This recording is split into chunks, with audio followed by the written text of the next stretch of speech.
My father always said my brother was the smart one. He gave him the company and even handed him a $50 million trust fund. I was left with scraps. But when one woman stood up, the entire balance of power shifted, and my brother's empire collapsed in front of him.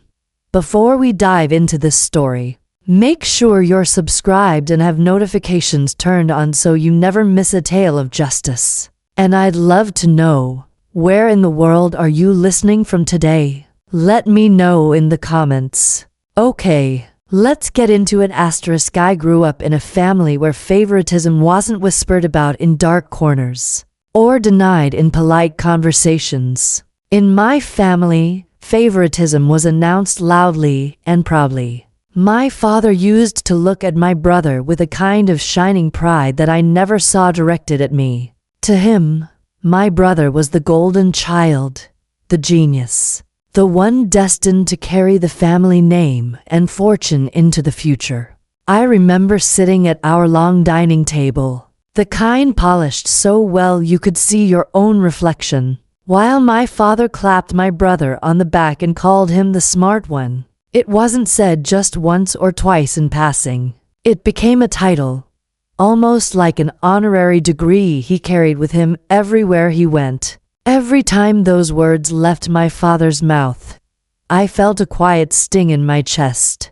like a reminder that no matter how hard I worked or how much I contributed, I would always be second best in his eyes. My brother basked in that title. He wore it like a crown. He didn't just accept it, he made sure I knew it, and everyone else knew it too. At business gatherings, he would drop comments like, "Dad always said I was the smart one," followed by laughter from sycophants eager to stay on his good side.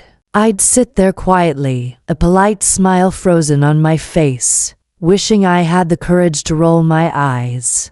The truth is, I never envied his title. What I longed for was respect, recognition for my work ethic, for my steady hand in managing the parts of the family business that actually kept it alive, while my brother chased flashy ventures and risky ideas. But respect, in my father's eyes, was a currency only my brother deserved. The divide became carved in stone the day my father made it official. I still remember sitting in his office, the heavy mahogany desk standing between us like a barrier. He leaned back in his leather chair, adjusted his glasses, and said with no hesitation at all, "I've decided. Your brother will take full control of the company. He has the vision, and I've also set up a $50 million trust for him. That should keep him steady." Just like that. No explanation for me. No acknowledgement of my years of loyalty, my late nights, my sacrifices. I wasn't even in the equation. I didn't get a trust fund. I didn't get a company. I got the kind of vague consolation that felt more like an insult than comfort. "You'll be fine on your own. You're resourceful." That conversation plays back in my mind sometimes, even now. I can still feel the heat rising to my face as I nodded politely, refusing to let tears show. In that moment, I realized that in my father's narrative, I was the supporting character, the extra in the background, the person who kept things running quietly while the star shone in the spotlight. And my brother? He embraced his new role with the enthusiasm of a king being crowned. Overnight, he became louder, more arrogant, more dismissive. He treated me not as a sibling or even a colleague, but as an obstacle to be ignored. When the company officially transferred into his hands, it was like the final curtain had dropped on my relevance. I told myself I would endure it, that maybe I could find a way to exist on the edges of his world without being completely erased. But deep down, I knew better. My brother wasn't just satisfied with having more, he needed me to have less. He needed me diminished so he could feel larger. That's why the moment of betrayal didn't come as a complete surprise. It was more like a culmination, the final note in a symphony I had heard playing for years. What did shock me, though, was just how far he was willing to go. How brazenly he would wield the power handed to him. And in the middle of that storm, when I thought I was utterly alone, when even my father had chosen sides, someone unexpected rose to stand with me. A woman whose courage turned out to be the very spark that brought my brother's empire crumbling down. But before we get there, I need to tell you how everything unraveled. Because justice, I've learned, doesn't arrive in a straight line. It wins its way through betrayal, humiliation, and anger before finally landing with a satisfying crash. And my story was no exception. When I look back at the years before everything truly fell apart, I see a picture of a family that looked whole from the outside but was fractured at its core. People who knew us casually would say things like, "Your father must be so proud of you both," or "What a strong legacy he's building for his children." They didn't see the quiet tensions, the subtle dismissals, or the way my brother's shadow stretched so long it seemed to swallow me whole. I suppose I should start with myself. I was never the kind of person who craved the spotlight. I wasn't flashy, I wasn't loud, and I didn't need my name in every headline. What I cared about was stability, about doing the work that kept things moving forward. In the family business, that meant showing up every day, combing through contracts, reviewing expenses, keeping track of the unglamorous details that no one else wanted to deal with. Numbers balanced because of me. Deadlines were met because of me. Quietly, I kept things running. It didn't bother me that my work went unnoticed at first. I thought of it as a kind of service, a way to honor my family name without demanding applause. My satisfaction came from knowing the truth, even if no one else cared. But the older I got, the harder it became to ignore how invisible I was in my father's eyes. Now, my brother, he was the opposite of me in every possible way. Where I was steady, he was reckless. Where I was quiet, he was loud. He had a way of filling a room the moment he walked in, and he thrived on the kind of attention I found exhausting. He was charming, I'll give him that. He could tell a story with such conviction that people would hang on every word, even if half of it wasn't true. But behind the charm was arrogance, entitlement, a conviction that he deserved everything simply because he wanted it. He had grown so used to being praised, so accustomed to being labeled the smart one, that he never stopped to question whether he had actually earned any of it. He didn't build things, he consumed them. And when he got bored, he discarded them without a second thought. I used to think maybe I was being unfair, maybe jealousy was coloring my perspective. But time and again, I saw how he treated people. Employees weren't colleagues to him, they were tools. If they pleased him, he used them until they were drained. If they didn't, he tossed them aside like broken parts. Even within the family, he operated the same way. Affection wasn't something he gave freely. It was a bargaining chip. He knew how to manipulate, how to make people feel small, how to take up all the air in the room until no one else could breathe. And then there was my father, a man who built everything from the ground up, who prided himself on discipline, ambition, and vision. In many ways, I admired him. I admired his work ethic, his determination, the sheer force of will it must have taken to climb from nothing to the empire he eventually controlled. But admiration doesn't erase pain. My father had his blind spots, and his greatest one was my brother. I don't know if it was because they were alike, or because he saw in my brother the reflection of his own youthful hunger. But he was utterly convinced that my brother was destined for greatness. He believed it so deeply that it didn't matter what evidence pointed in the opposite direction. If my brother took a reckless gamble that nearly tanked a project, my father called it innovation. If I cautioned restraint, I was too cautious.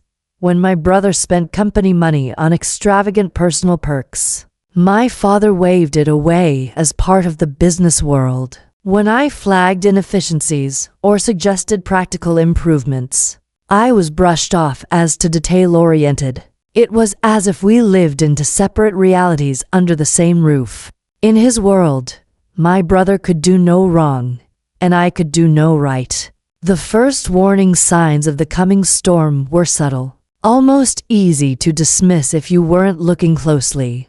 My brother started excluding me from meetings I used to attend. He would casually announce new initiatives without ever consulting me, as if my role had shrunk overnight from partner to spectator. At first, I thought maybe it was an oversight, that he was simply caught up in the rush of his new responsibilities.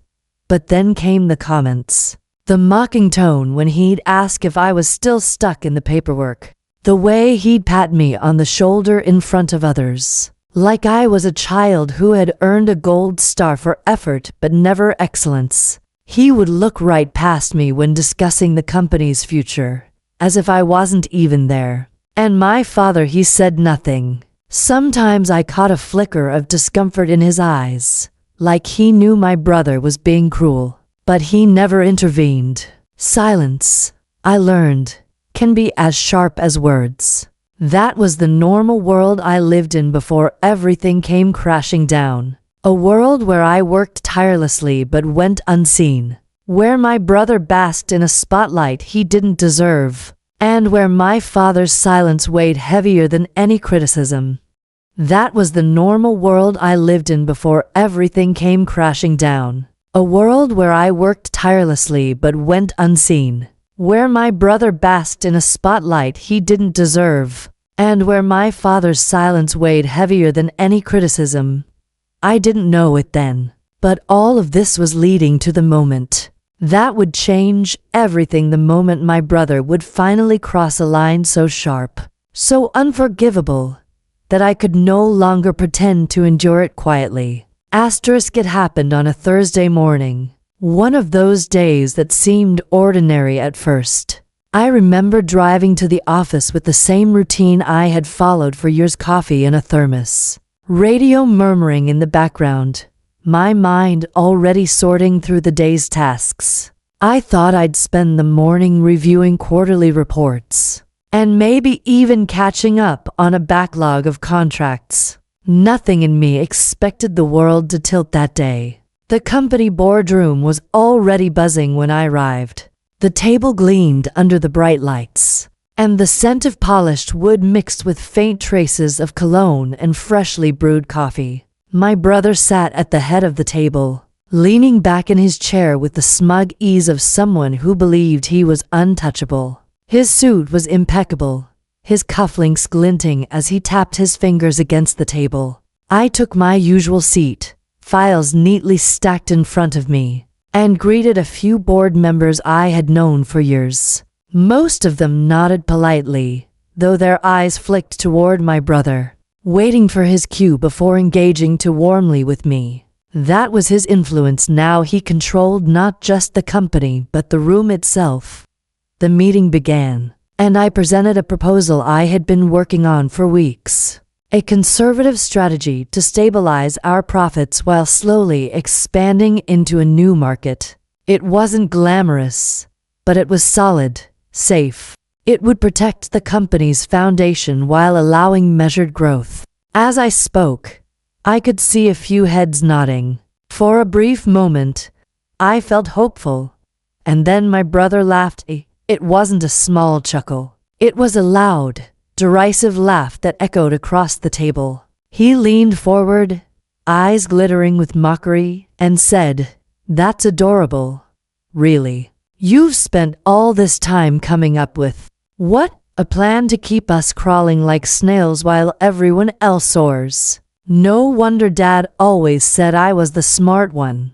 The room fell silent. My face burned as the words hung in the air. Some of the board members shifted uncomfortably, but none spoke up. My brother leaned back again, shaking his head with exaggerated pity. "We're not running a lemonade stand, dear sister. We're building an empire, and empires don't grow by playing it safe. I wanted to argue, to point out that his so-called bold strategies were bleeding money in places he refused to acknowledge. But the mocking tone in his voice, the smirk on his face, it froze me. I realized, with a cold clarity, that he wasn't interested in debate. He wanted to humiliate me, and in front of an entire room of witnesses, he had succeeded. I forced myself to sit still, my hands folded tightly on the table. I didn't give him the satisfaction of seeing me flinch further. The meeting continued, though most of my words drowned in the echo of his laughter. My plan was dismissed, shelved without consideration. His ideas, flashy and untested, dominated the discussion. When it was over, I gathered my files quietly, intending to slip out with what remained of my dignity. But he wasn't finished. Actually, he said, his voice carrying across the room as I reached the door. There's one more thing. I turned back, expecting some announcement about a new project or acquisition. Instead, he smiled cold, triumphant, and said, effective immediately, you're no longer needed here. You're officially relieved of your position. The words hit me like a physical blow. For a second, I thought I had misheard. The room erupted in murmurs, a few gasps. My heart pounded in my chest as I looked from him to the others, searching for someone to challenge him, to say this was absurd. But no one spoke. You can't be serious, I managed, my voice low but steady. Oh, I'm very serious, he replied, leaning back with a self-satisfied grin. You've been dead weight for too long. I don't need someone slowing me down. Go enjoy whatever it is you do. This is a company for visionaries, not paper pushers. Paper pusher. That's what he reduced me to. After years of devotion, after countless nights of work no one else wanted to do, after building the very foundation he strutted on, I was dismissed like a disposable employee. I walked out of that boardroom in a daze, the sound of his laughter still ringing in my ears. By the time I reached the parking lot, the numbness had given way to something sharper. A cold knot formed in my stomach, twisting tighter with each breath. It wasn't just anger, it was betrayal in its purest form. That was the moment I knew. The line had been crossed. I wasn't just overlooked anymore. I was erased. And if my brother thought I would disappear quietly, he was about to learn just how wrong he was. Asterisk in the days that followed my dismissal, I felt like I was walking through fog. One morning I had a desk, responsibilities, a sense of purpose. The next, I was shut out of the building as though I were some stranger loitering on private property. Security had been instructed not to let me past the lobby. Just like that, my years of service vanished, reduced to nothing more than a clearance badge deactivated overnight. At first, I tried to make sense of it. Maybe my father would step in, I thought. Surely he would see the injustice, the recklessness of handing everything over to my brother unchecked. But when I finally gathered the courage to confront him, his words only deepened the wound. You're overreacting, he said, barely glancing up from his papers. Your brother is adjusting to leadership. Sometimes difficult decisions need to be made. You'll land on your feet. You always do. It was the same refrain I'd heard my whole life, you'll be fine. As though my feelings, my livelihood, my dignity were inconveniences. Things to be brushed aside because he had already chosen who mattered most. Meanwhile, my brother was thriving in his new role, or at least, that's how it looked on the surface. He threw himself into his position with the same flamboyance he applied to everything else in life. The office quickly became his stage. Lavish dinners charged to the company account. New luxury cars parked outside the headquarters each month. trips labeled as business development that were little more than extended vacations in tropical resorts. His charm won over outsiders who were dazzled by the spectacle. But those of us who had seen the inner workings knew better. The waste was staggering. Entire departments had their budgets slashed to cover his indulgences. Employees who questioned him were quietly transferred or pressured into resigning. The atmosphere at the company shifted from one of cautious optimism to fear and resentment. People whispered in hallways, trading rumors about his excesses. But few dared to say anything aloud. He was untouchable, or so he thought. As for me, I could feel the ripples of his cruelty even outside the company walls. He wasn't satisfied with firing me. He had to rewrite the narrative. Word spread quickly in our social and professional circles that I had been incompetent, that I couldn't keep up with the demands of the business, that I was better suited to simple tasks rather than leadership.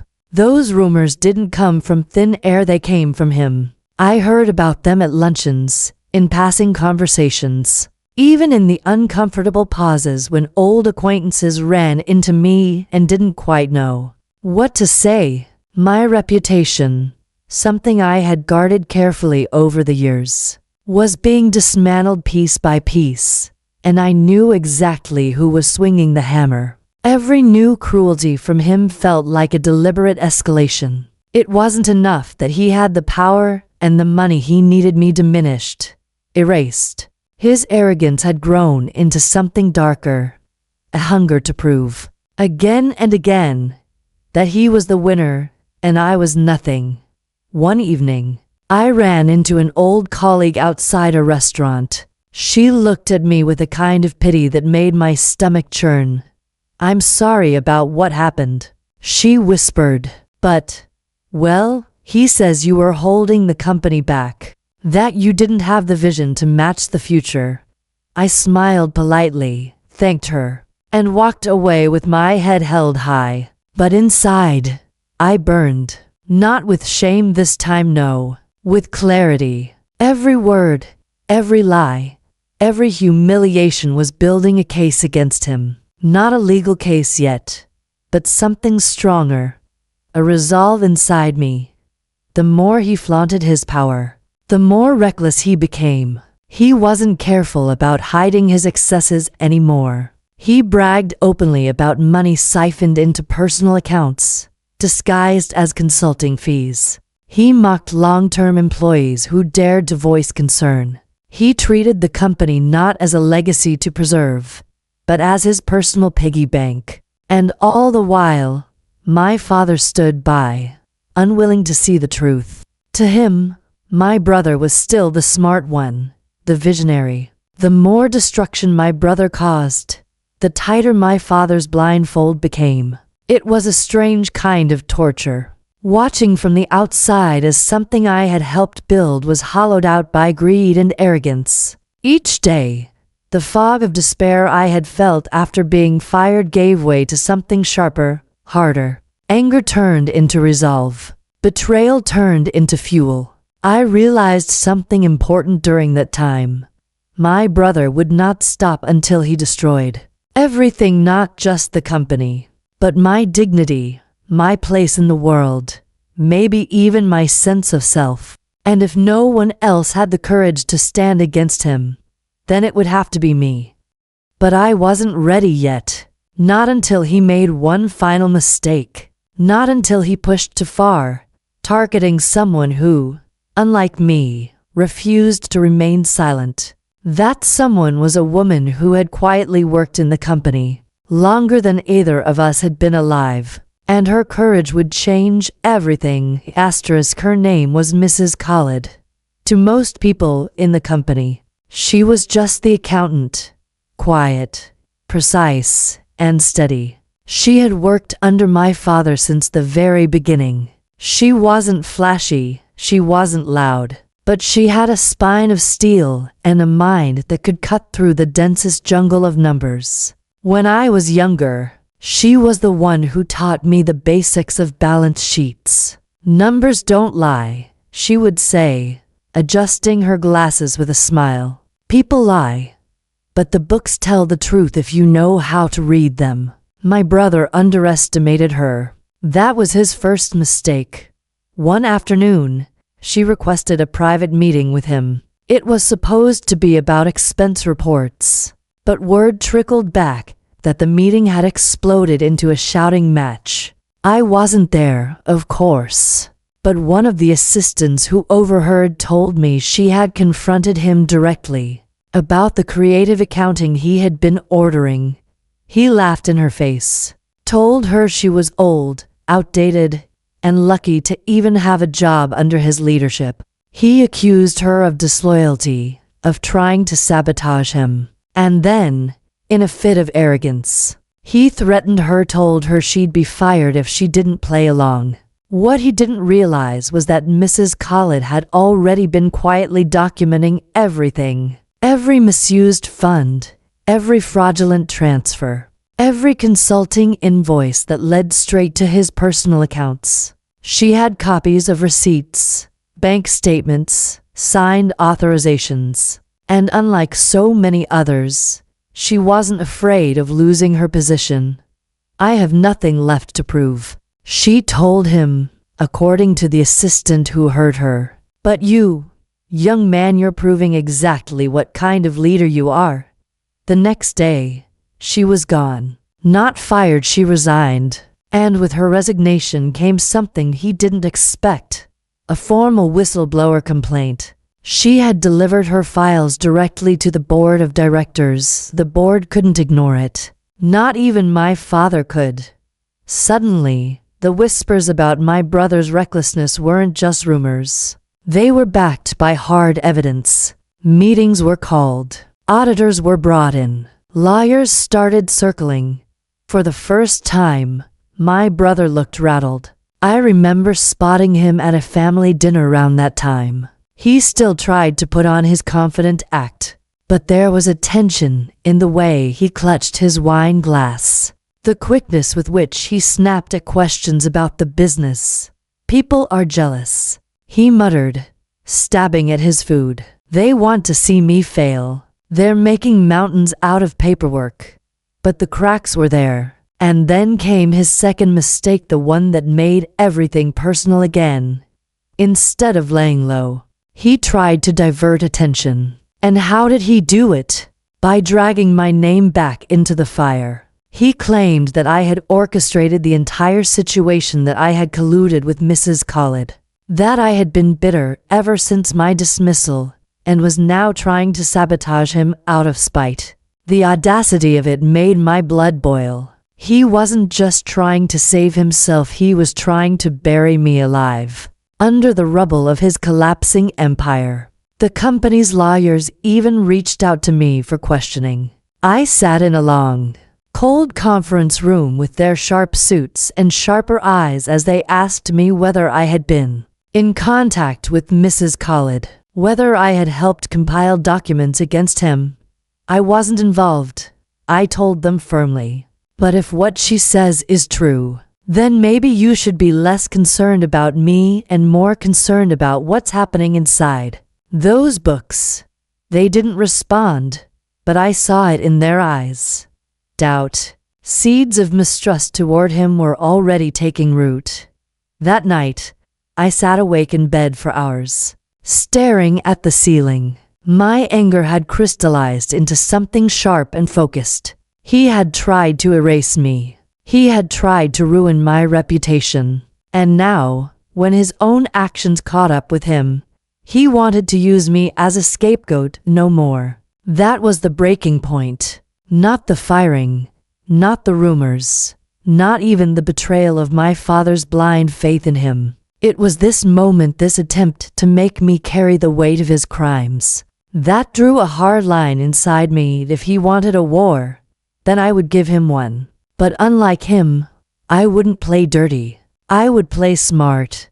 I still had friends. I still had contacts. And I still had my memory, the years of work, the endless late nights where I had managed projects he now claimed credit for, the careful systems I had once helped design. I knew the company as well as he did, better, In fact, and most importantly, I had something he would never understand: patience. He wanted quick victories, flashy wins. But me, I was ready to wait, to watch, to move when the moment was right. And that moment was coming. Soon, the very ground he stood on would crumble beneath his feet. When I said I couldn't sleep after that accusation, I meant it. Nights stretched long and heavy, my mind replaying every conversation, every meeting, every subtle slight that had led me here. For weeks, I'd been surviving on equal parts coffee and stubbornness. My days filled with long walks, phone calls to the few colleagues who still trusted me, and late evenings sorting through old boxes of company files I had stored away. At first, it was almost an act of defiance. If they were going to accuse me of colluding, then I might as well remind myself of what I actually knew. And then, one night, I found it, buried in a folder marked Archived Contracts. There it was, a partnership agreement my father had drawn up years earlier. When we expanded into a joint venture, I had drafted parts of it myself back then, sweating over every clause while my brother was off on one of his expensive networking trips. At the time, it had felt routine. Another document, another late night. But now, as I flipped through the yellowed pages, a single clause jumped out at me. It was almost invisible, tucked away like a footnote. But to my eyes, it glowed like a beacon. The clause tied executive accountability directly to financial misconduct. It wasn't written in vague, flexible language, either. It was sharp, absolute. If any executive were found guilty of misusing company funds for personal gain, their position would be automatically terminated, and their shares would revert back to the trust for redistribution. Not sold, not transferred, not inherited. Reverted, in other words. If my brother went down, the very fortune my father had handed him could be taken back. My pulse quickened as I reread it, each line burning itself into my brain. All at once, the fog of exhaustion lifted, replaced by a fire I hadn't felt in years. This wasn't just a lifeline, it was leverage. I realized, then, that my father had once understood the dangers of power corrupting. He had built safeguards, protections he probably assumed would never be tested, because he believed so completely in my brother's brilliance. Ironically, those safeguards were now the sword dangling over my brother's head. I didn't rush into action. That wasn't my way. Instead, I carefully reached out to people I trusted. A retired lawyer who had once advised the company, an old board member who still owed me a favor, and yes, even Mrs. Khalid herself. She agreed to meet me for tea. Her eyes were sharp behind her glasses as she listened to my discovery, and when I showed her the clause, her lips curved into the faintest of smiles. "He never read the fine print," she murmured. "He never thought he'd need to." Together, we outlined the path forward. Her documentation of his financial misconduct would trigger the clause. The board couldn't ignore it. It wasn't discretionary. It was binding. But here was the trick: timing. We couldn't just shove the evidence in their faces. No, it had to be undeniable, irrefutable, and public enough that there would be no way for my father's influence to sweep it quietly under the rug. That's when the plan truly took shape. Step 1. Gather everything. Every record, every bank statement, every fraudulent expense. Step 2. Package it cleanly, legally, with no gaps that could be dismissed as errors or oversights. Step 3.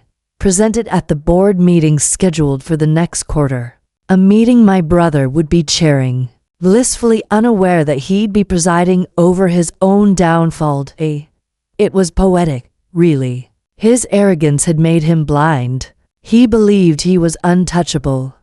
that everyone around him was either beneath him or indebted to him. And in the end, it would be his own signature, his own greed, and my father's forgotten foresight that would undo him. As I closed the folder that night, I felt something I hadn't in years: calm. For the first time since my father announced his golden child, I felt the balance shift. The weight of injustice that had pressed on my chest for so long was lighter, replaced by the steady conviction that justice was no longer a dream. It was coming. And when it arrived, it would arrive with precision. My brother thought he had erased me, but he was about to learn that I was still here, still watching, and now holding the one thing he had never considered, the key to his own undoing. The weeks leading up to the quarterly board meeting felt like the longest of my life. On the surface, everything looked the same polite small talk at family gatherings, the same carefully polished statements my brother fed to the press, the same clipped phone calls from my father assuring me that your brother knows what he's doing. But beneath that surface, I was working, quietly, methodically, patiently. Every evening after dinner, I spread papers across my dining table like a war general, laying out maps, bank statements, invoices, shell company contracts, all carefully marked by Mrs. Holland's meticulous notes. I pored over them, cross-referencing every line against the clause in that old partnership agreement. The more I examined, the tighter the noose became. My retired lawyer friend confirmed what I already suspected. The clause was airtight. If we presented undeniable evidence, the board had no legal choice but to act. My father's trust in his smart son had blinded him, but his own signature years ago had given me the weapon I needed. I couldn't resist the irony. When the morning of the board meeting finally arrived, I dressed with deliberate calm, a navy suit, understated jewelry, nothing flashy. My brother had always gone for spectacle. I knew the power of quiet presence. As I entered the boardroom, I could feel the tension humming in the air. My brother sat at the head of the table, grinning like a king in his throne. He leaned back in his chair, making small jokes with two board members at his side, as though he hadn't a care in the world. He didn't even glance at me when I took my seat. That arrogance, it was my secret weapon as much as the contract clause. He didn't see me as a threat, not anymore. The meeting began the way it always did. Financial updates, project overviews, strategic discussions. My brother's voice carried smooth and confident across the room, though I noticed, with quiet satisfaction, the occasional flicker of unease in his eyes when numbers came up that he couldn't fully explain away. And then, it was my turn. I rose from my chair slowly, calmly, and slid a folder across the table. I'd like to bring something to the board's attention, I said. The room shifted instantly. All eyes turned toward me, surprise etched across their faces. My brother's smirk faltered. Just for a moment. Inside the folder was everything. The fraudulent invoices, the misdirected funds, the shell accounts, all linked, all documented, all irrefutable. At the very top sat a single, highlighted page, the clause from the partnership agreement. I didn't rush. I didn't raise my voice. I explained it like a teacher walking through a lesson, line by line, detail by detail, until the weight of the truth hung heavy in the air. By the time I finished, the boardroom was silent. My brother's face had gone pale, his jaw tight. He tried to laugh it off, to call it misinterpretation or a personal vendetta, but it was too late. The evidence was too clean, too precise, too undeniable. And then the lawyer the board had brought in, one who had been quietly reviewing documents alongside me for weeks, cleared his throat and confirmed what I had been waiting to hear. The clause is Binding, he said firmly. Misuse of funds on this scale automatically triggers termination and forfeiture of executive shares. Back to the trust. The words echoed in the room like a gavel striking wood. My brother exploded.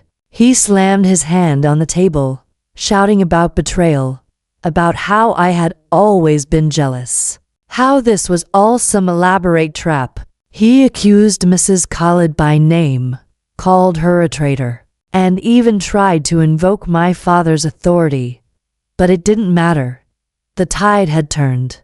For the first time, he wasn't the golden child. He was just a man caught red-handed, scrambling to escape the consequences of his own greed. And I stood there, steady and silent, knowing the plan had worked.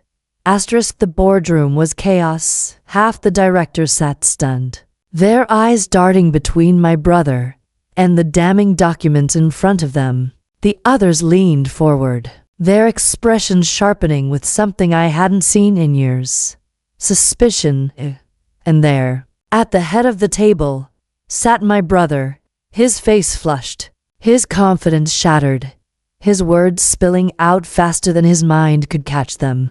"This is absurd," he shouted, pounding the table with his palm. "These numbers are being twisted. She's been against me from the start. She and that old accountant. They're conspiring to ruin me." His voice cracked on the last word, desperation creeping in where arrogance once lived. One of the board members, a man who had been my father's friend for decades, held up a document from the folder. His voice was cool, detached. "This invoice here," he said, "is paid to a consulting firm that doesn't exist, and the funds were rerouted directly into an account under your name." My brother froze. "Do you deny this?" He opened his mouth, closed it again, then sputtered out some nonsense about delegating responsibilities, about not being aware of every detail. But it was useless. The paper trail was unbroken, undeniable. Another director spoke up. "You sign off on these transfers personally." Every word was another crack in his armor. He turned to me then, his eyes blazing. "You did this," he hissed. "You've always wanted to destroy me. Admit it. Admit you planted this." I didn't rise to the bait. I simply met his gaze and said, calm and clear, "I didn't have to plant anything. You planted your own downfall the day you decided the rules didn't apply to you." The room went dead silent, and then the liar cleared his throat again, his voice carrying the weight of finality. "According to the clause, there's no room for interpretation. Misuse of funds in this manner mandates immediate termination. Your shares will revert to the trust effective today." It was the moment my brother realized he was cornered. Truly cornered. His bravado drained away, replaced with something rawer, more vulnerable. He slumped back in his chair, eyes darting frantically around the room as if someone might save him, might reach out a hand and pull him from the wreckage. But no one moved. Even my father, who had sat stiff and silent for most of the meeting, had nothing to say. I saw it in his face. Disappointment, confusion, and a dawning realization that the smart one he had placed his entire legacy on was nothing more than a reckless fraud. My brother's final words in that boardroom weren't loud. They weren't clever. They were a whisper, cracked and hollow. "This isn't over." But it was. The board voted unanimously. Effective immediately, my brother was removed from his position, his executive privileges revoked, his control severed. The trust he had been handed, the very fortune he had flaunted, slipped from his fingers like sand through a sieve. He left the room like a man walking through a storm, his steps unsteady, his face a mask of rage and disbelief. He didn't look back at me. He couldn't, because deep down, he knew. Justice had found him. The boardroom doors had barely closed behind him when the weight of the moment truly settled in. 4 years, I had carried the sting of being dismissed, belittled, erased, the lesser child in my father's eyes, the sibling written off as expendable. And now, in one sweeping motion, the truth had turned the world upside down. I didn't celebrate. Not outwardly. That wasn't my way. But inside, I felt a quiet thunder rolling through me. A release so deep it nearly brought tears to my eyes. The chair of the board cleared his throat, breaking the silence. In light of today's findings, he said, we will need to appoint an interim leader. Someone who knows the company, who can stabilize operations while we assess next steps. And then, slowly, the heads around the table turned toward me. I'll never forget the expression on my father's face in that moment. A lifetime of certainty cracked across his features. Certainty that my brother was the brilliant one, the heir, the chosen. He looked at me as though seeing me for the first time, truly seeing me, and realizing what he had overlooked. It wasn't pride in his eyes. Not yet. It was something more complicated. Shame, regret, and reluctant respect. I didn't gloat. I didn't rub it in. I simply nodded, my voice calm and steady. I'll do what needs to be done, I said. That was the final blow, the most satisfying moment of all. Not his yelling, not his threats, not even his removal. It was the quiet inevitability of justice. The way the very system he thought would protect him had turned against him. The way my father's own safeguards had become my shield. And the irony cut sharper than any knife. My brother's arrogance had led him straight into the trap. He had signed the documents, authorized the transfers, ignored the warnings, insulted the very people who might have defended him. Every step he took was another brick in the wall that finally closed him in. In the days that followed, the impact was swift. Word spread quickly. Investors, employees, even family friends heard the news. The golden sun wasn't golden anymore. The empire he had flaunted was gone, his reputation in tatters. For me, the sweetest moment came a week later, when I walked through the company halls once more. Staff who had once avoided eye contact now greeted me warmly. The whispers weren't about betrayal or jealousy anymore. They were about respect, about resilience, about the justice they had witnessed firsthand. And when I stepped into the executive office, the one that had once been his kingdom, I felt none of the bitterness I thought I would. Instead, I felt peace. The war was over. The scales had finally balanced. That, right there, was the true payoff. Not wealth, not power, not even the position. It was the undeniable, unshakable truth that justice had prevailed. Asterisk in the weeks following my brother's removal, the dust settled slowly but surely. What had felt like an earthquake in the boardroom rippled outward, shaking every corner of the company and our family. For the company, it was survival first. The auditors dug deeper, uncovering even more of my brother's excesses. Luxury properties hidden under shell corporations. Extravagant business trips that were nothing more than personal vacations. Staff hired not for talent but for loyalty. The mess was staggering, but with each revelation, the board grew more resolute.